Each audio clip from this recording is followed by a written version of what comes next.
হায় হায়, আজ কোটা বিরোধী আন্দোলনে গিয়ে এটা কি হয়ে গেল মোস্তাফিজের? বাঁচবে তো? দর্শক, এই সমস্ত কিছুর বিস্তারিত জানতে ভিডিওটি না টেনে দেখতেই দেখুন আমাদের সঙ্গেই।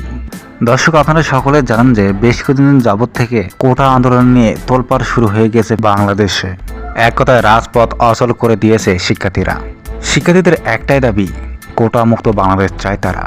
শুধু শিক্ষার্থী নয়, এবার তাদের সঙ্গে যুক্ত হয়েছেন কাটার মাস্টার খ্যাত মোস্তাফিজুর রহমানও। মোস্তাফিজুর রহমানের একটাই দাবি, শিক্ষার্থীরা যেন ভালোভাবে চাকরিটা পায়।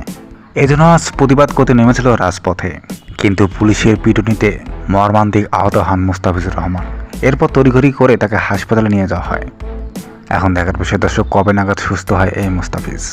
এই ছিল দর্শক এখনকার মতো আপডেট। আর এতক্ষণ আমাদের সঙ্গে থাকার জন্য আপনাকে জানাচ্ছি অসংখ্য ধন্যবাদ।